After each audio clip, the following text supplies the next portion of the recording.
الحمد لله نستعينه ونستغفره ونعوذ بالله من شرور أنفسنا ومن سيئات أعمالنا من يهده الله فلا مضل له ومن يضلله فلا هادي له أشهد أن لا إله إلا الله وحده لا شريك له وأشهد أن محمدا عبده ورسوله أرسله بالهدى ودين الحق ليظهره على الدين كله اللهم صل وسلم وبارك على سيدنا محمد وعلى آله وصحبه أجمعين أما بعد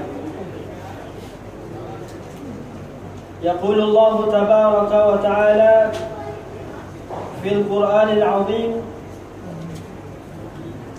بعد أعوذ بالله من الشيطان الرجيم بسم الله الرحمن الرحيم يا أيها الذين آمنوا كتب عليكم الصيام كما كتب على الذين من قبلكم لعلكم تتقون وقال رسول الله صلى الله عليه وسلم من صام رمضانا إيمانا واحتسابا غفر له ما تقدم من ذنبه أو كما قال عليه الصلاة والسلام صدق الله العظيم وصدق رسول الكريم ونحن على ذلك من الشاهدين والشاكرين. Alhamdulillah, jamaah salat tarawih yang dirahmati Allah Subhanahu wa taala, yang sama-sama kita duduk di sini kerana mengharapkan keridhaan Allah Subhanahu wa taala. Yang sama-sama kita duduk di sini kerana mencari maghfirah, ampunan daripada Allah Subhanahu wa taala. Sama ada yang datang daripada jauh menggunakan kenderaan yang dimudahkan oleh Allah Subhanahu wa taala, ataupun yang datang dengan berjalan kaki, itu pun datang kerana dimudahkan oleh Allah Subhanahu wa taala. Bukan kerana jauh mereka tak datang, bukan kerana terlalu dekat mereka terlalu senang untuk nampak bergabung bersama dengan kita, melainkan itu semua adalah pilihan karunia daripada Allah Subhanahu wa taala. Betul apa betul? Betul. Pilihan daripada Allah Subhanahu wa taala. Ini yang pun sentiasa kita kena akui, dan ucapan ini pun perlu sentiasa diucapkan. Bahkan dikatakan ucapan la haula wala quwwata illa billah itu merupakan satu khazanah daripada khazanah Allah Subhanahu wa taala. La haula wala quwwata illa billah. La haula ila ta'atillah. Tidak ada daya dan upaya untuk mentaati Allah Subhanahu wa taala illa billah, melainkan dengan pertolongan Allah. Wala quwwata illa billah, dan juga tidak ada daya dan upaya kekuatan seseorang itu untuk menjauhi dirinya daripada bermaksiat kepada Allah illa billah, melainkan dengan pertolongan Allah Subhanahu wa taala. Maka manakala seseorang nampak perkara ini menjelma di dalam hatinya, ucapan ini, lafaz la haula wala quwwata illa billah, tertanam di dalam hati sehingga memancar ke jiwa, dia dapat meresapi ketika itu Tidak ada yang kuasa melainkan Allah. Tidak ada yang mampu melainkan Allah. Aku berjalan karena diperjalankan oleh Allah. Saya melihat karena diperlihatkan oleh Allah. Saya mendengar kerana diperdengarkan oleh Allah. Saya masih dapat berfikir dengan jernih lagi, pikiran saya masih sehat. Ini kerana pikiran saya masih diberi fungsi oleh Allah Subhanahu wa ta'ala. Perut saya masih dapat mencerna makanan, menggiling makanan dengan baik, kerana masih dikuasai oleh Allah, kerana masih dijaga oleh Allah Subhanahu wa ta'ala, kerana masih diaktifkan oleh Allah Subhanahu wa ta'ala. Cuba sekali-sekali lah, cuba sekali-sekala kan? Kita duduk dengan anak-anak kita ke, kita cuba dengar perut dia bunyi apa? Legap, legap dulu. Kalau perut kita lagi besar bunyi dia mungkin, kerana lagi banyak macam masuk dalam perut kita. Maka ketika itu mungkin kita boleh bayangkan bagaimana kalau satu saat saja prosesi ataupun proses pencernaan di dalam tubuh itu dihentikan oleh Allah Subhanahu wa ta'ala. Macam mana akan terjadi bermacam-macam dan berbagai-bagai. Maka jamaah yang sama-sama mengharap ridha Allah Subhanahu wa ta'ala, ketika seseorang memahami hal ini segalanya daripada Allah, maka dia akan memahami akan hancur kekuatannya, akan lebur keangkuhannya, akan lenyap kesombongannya. Kerana seseorang itu dia memahami bahawa saya tidak memiliki apa-apa. Yang memiliki apa-apa adalah Allah Subhanahu wa ta'ala, pemilik segala-gala. Allah Subhanahu wa ta'ala yang maha mendengar Allah, maha melihat Allah, maha mengetahui Allah. Allah mendengar dengan suara yang nyaring diucapkan, didengar oleh Allah Subhanahu wa ta'ala. Suara senyap-senyap yang dibisik-bisikkan didengar oleh Allah Subhanahu wa ta'ala. Dengan sama'nya, maha pendengarnya Allah. Allahu sami'un, Allah yang maha mendengar. Dan Allah mengetahui, dan Allah melihat. Allah melihat apa yang diperbuat oleh seseorang, sama ada dilakukan di khalayak ramai ataupun perbuatan itu dilakukan ketika bersendirian, dilihat oleh Allah Subhanahu wa ta'ala. Allah bersifat basirun, yang maha melihat. Dan Allah Subhanahu wa ta'ala mengetahui apa yang ada di dalam hati setiap orang, yang terdetik di dalam hatinya, yang terbesit di dalam pikirannya. Ini diketahui oleh Allah Subhanahu wa ta'ala dengan sifatnya Allah alimun, Allah yang maha mengetahui.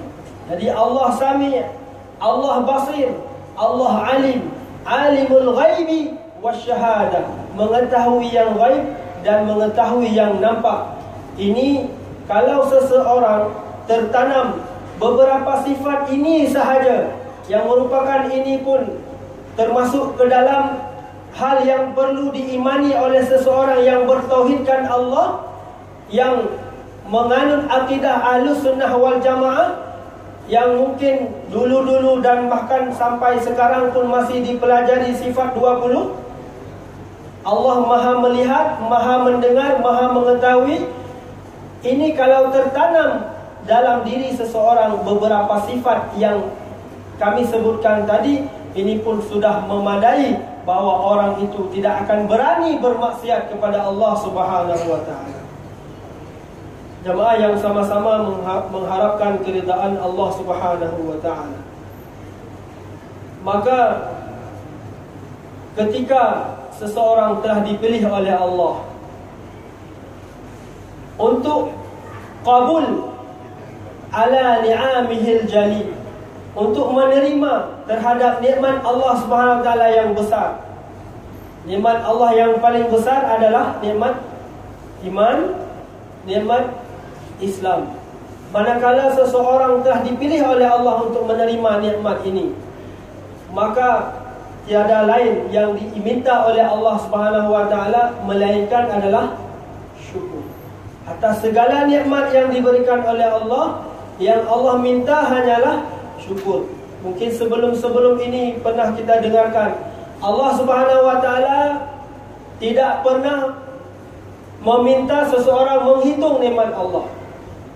Kerana memang kalaupun Allah Subhanahu Wa Taala minta untuk menghitung nikmat Allah, tajuk malam besok, nikmat Allah tidak akan dapat dihitung.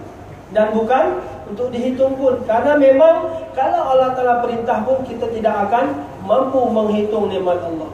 Apa Allah SWT firmankan dalam Al-Quran?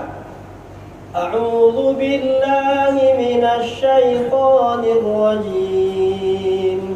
Wa in ta'uddu ni'matallahi la tuhsuha. Wa in ta'uddu ni'matallah. Kalau kamu ingin menghitung nikmat Allah, la tuhsuha. Niscaya kamu gunakan alat apa saja yang ingin kamu gunakan. Gunakanlah kepandaian, kecerdasan kamu setinggi manapun alat yang kamu dapat buat, maka Allah Ta'ala katakan la tuhsuha. Sekali-kali kamu tidak akan dapat menghitung nikmat Allah Subhanahu Wa Ta'ala. Alhamdulillah, Allah tidak minta kita untuk hitung nikmat Allah Subhanahu Wa Ta'ala. Kemudian lagi Allah Subhanahu Wa Ta'ala tidak meminta hambanya untuk membayar nikmat Allah Subhanahu Wa Ta'ala. Allah tidak minta bayar. Nikmat mata yang dapat melihat, Allah tidak minta bayar. Nikmat telinga, bukan saja telinga, akan tapi telinga yang dapat mendengar, Allah tidak minta untuk kita bayar. Dan kalau Allah Ta'ala minta untuk bayar pun, niscaya tidak ada seorang pun yang mampu untuk membayar nikmat Allah Subhanahu Wa Ta'ala. Jamaah yang sama-sama mengharapkan ridha Allah Subhanahu Wa Ta'ala, namun yang Allah Subhanahu Wa Ta'ala sudah sediakan kemampuan bagi setiap hamba kalau dia bersungguh-sungguh adalah bersyukur. Oleh kerana itu Allah Subhanahu Wa Ta'ala perintahkan terhadap nikmat Allah hanyalah bersyukur terhadap segala nikmat Allah Subhanahu Wa Ta'ala. Itu sahaja. La in syakartum la azidannakum wa la in kafartum inna adabi lasyadid. Jamaah yang sama-sama mengharapkan keridhaan Allah Subhanahu Wa Ta'ala, maka berusahalah untuk bersyukur. Kerana memang kemampuan untuk mensyukuri nikmat Allah ini Allah telah sediakan. Ma'asyiral muslimin wal muslimat rahimakumullah. Sempena dengan bulan ini, Allah Subhanahu Wa Ta'ala firmankan dalam surah Al-Baqarah, ya ayyuhalladzina amanu kutiba alaikumusiyam. Wahai orang-orang yang beriman, telah diwajibkan kepada kamu untuk berpuasa. Kama kutiba alal ladzina min qablikum, sebagaimana puasa ini telah diwajibkan kepada orang-orang ataupun umat sebelum kamu, la'allakum tattaqun, pasti kamu akan menjadi orang yang bertakwa. La'allakum tattaqun, pasti kamu akan menjadi orang yang bertakwa. Jemaah yang dirahmati Allah Subhanahu Wa Ta'ala, cuba kita lihat, kita merenung sejenak.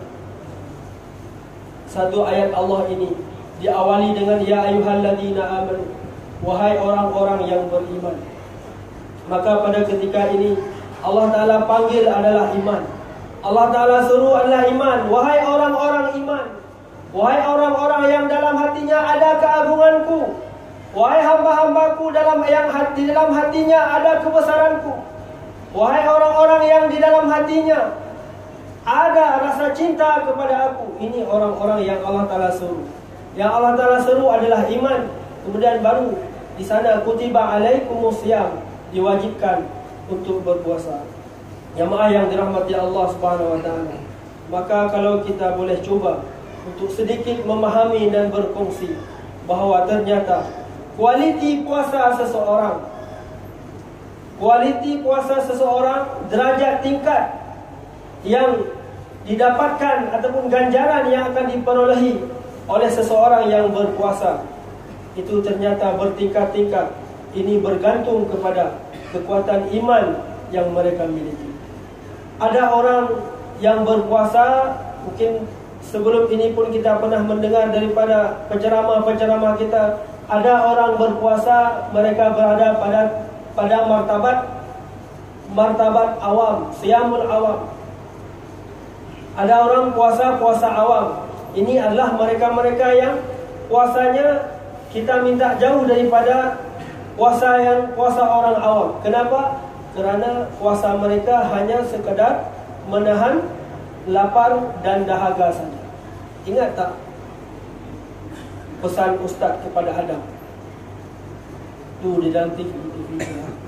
Adam, puasa ini bukan sekadar menahan hawa nafsu, menahan lapar dan dahaga.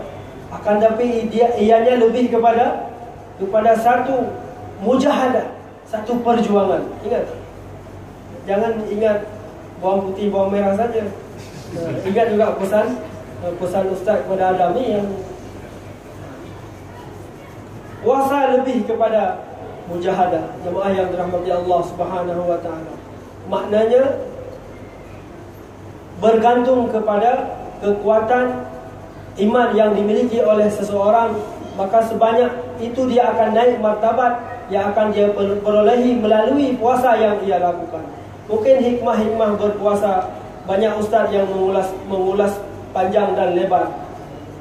Jemaah yang dirahmati Allah Subhanahu wa taala, iman yang dikehendaki oleh Allah Subhanahu wa taala. Mungkin pada saat ini saya nak sentuh sedikit tentang keyakinan kita kepada Allah Subhanahu wa taala sahaja. Jemaah yang dirahmati Allah, iman seseorang ini akan mempengaruhi kualiti ibadahnya, akan mempengaruhi semangat berubudiahnya kepada Allah Subhanahu wa taala. Kerana memang keadaan iman itu adalah al-imanu yazidu wa yanqus. Al-iman yazid wa yanqus. Fil hadis Rasulullah sallallahu alaihi wasallam atau kama qala, iman itu yazid, akan bertambah. Iman akan bertambah dan terus bertambah. Dan ini adalah imannya para anbiya, imannya orang yang memperjuangkan agama. Iman mereka akan selalu bertambah. Wayanqus, dan iman juga akan berkurang. Jadi naik turun iman ini adalah satu hal yang memang terjadi. Orang yang berusaha untuk memperkuat, menaikkan iman, dia akan naik. Seperti mana juga ilmu. Seperti mana ilmu itu dapat bertambah dengan diusahakan, begitu juga dengan iman juga akan bertambah dengan diusahakan. Jamaah yang dirahmati Allah Subhanahu wa taala, dalam surah Taha Allah Subhanahu berfirman, wa qur rabbi zidni ilman warzuqni, wa qur rabbi zidni ilman. Katakanlah wahai Muhammad, Rabbi zidni ilma. Allah perintahkan kepada Nabi Muhammad untuk meminta tambahan ilmu. Rabbi zidni ilma. Wahai Allah, tambahkanlah ilmu kepadaku. Seperti mana ilmu dapat bertambah, seperti itu juga iman akan bertambah. Allah SWT berfirman dalam surah An-Nisa, ya ayyuhalladzina amanu aminu. Wahai orang-orang yang telah pun beriman, maka berimanlah kamu. Apa ini di sebalik semua ini? Orang sudah beriman kok disuruh beriman lagi? Gimana sih? Yang sudah beriman, kalau orang Jepun katakan iman walau iman lah. Bukan bahasa Jepun, bahasa India. Iman walau iman lah. Sudah beriman, kenapa disuruh beriman lagi? Ya ayyuhalladzina amanu aminu.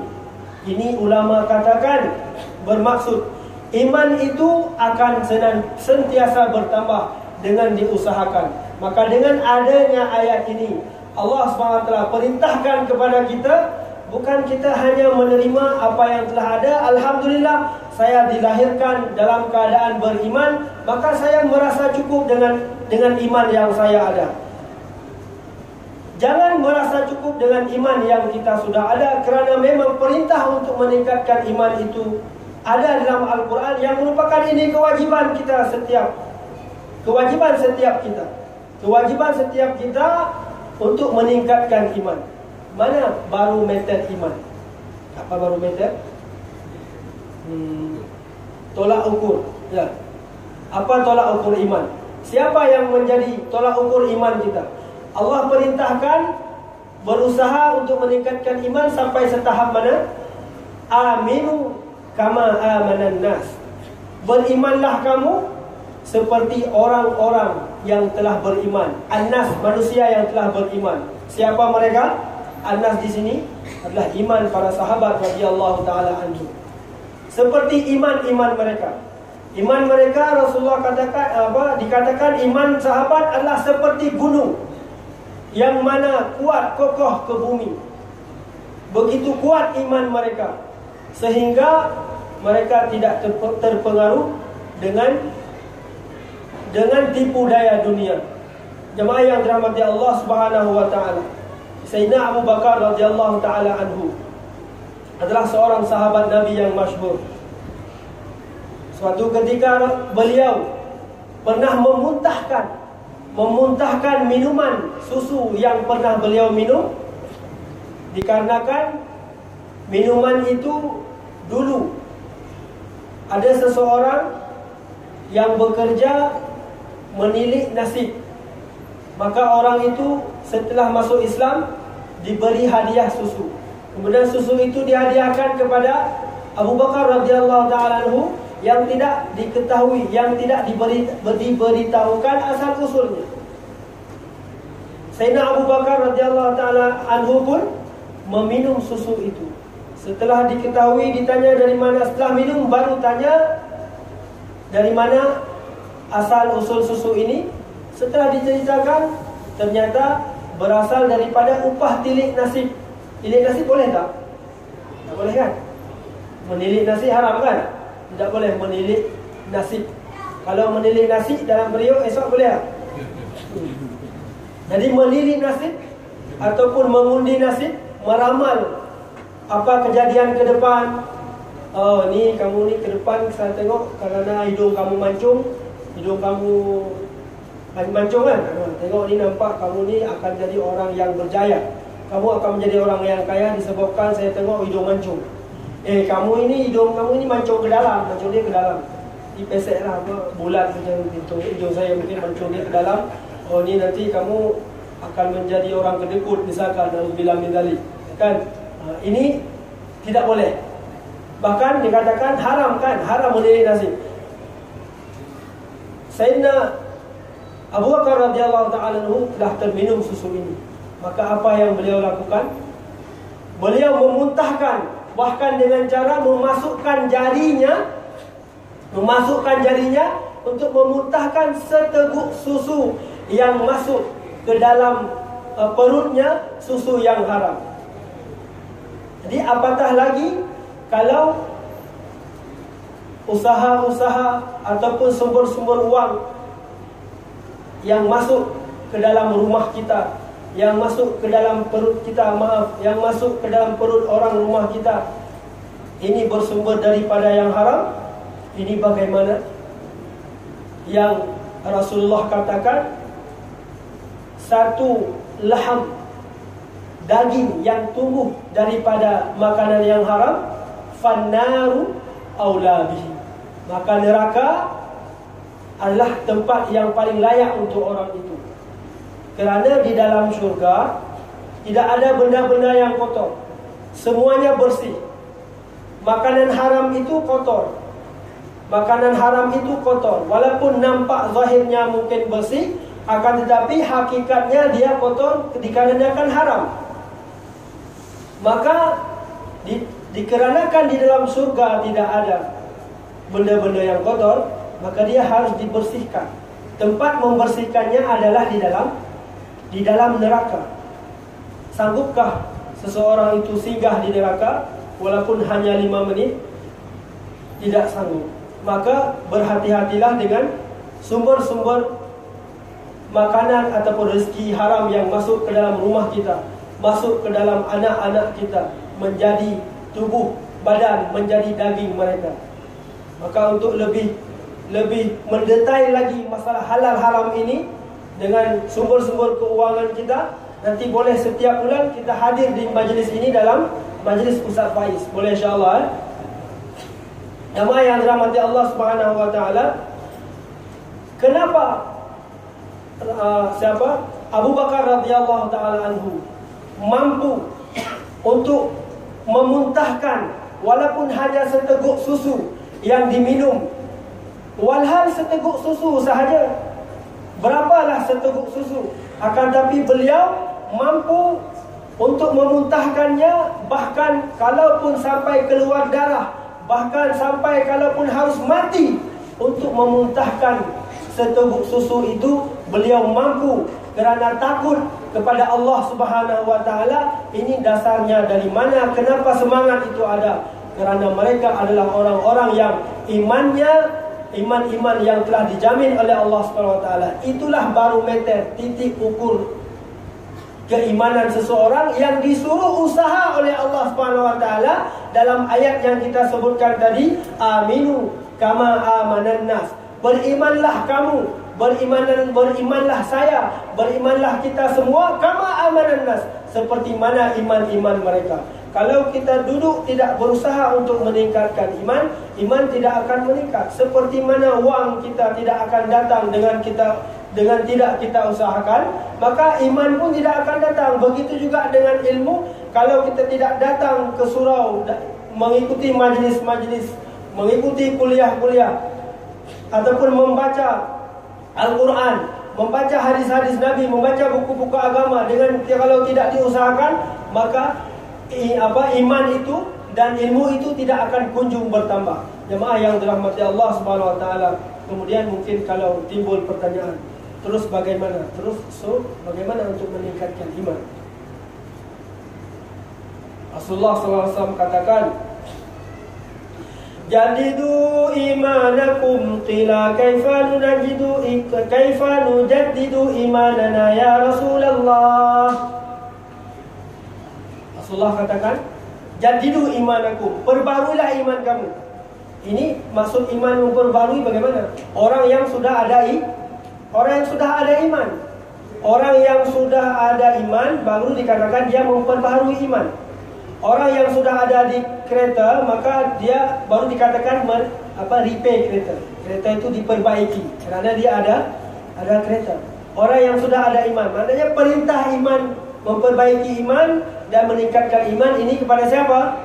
Kepada kita orang yang beriman. Maka kalau ada orang yang mengajak kita untuk meningkatkan iman, kalau ada orang mengajak kita, mendakwahkan kita dakwah iman, maka kita jangan mengatakan, saya ini orang Islam, kenapa kamu harus mendakwah saya orang Islam?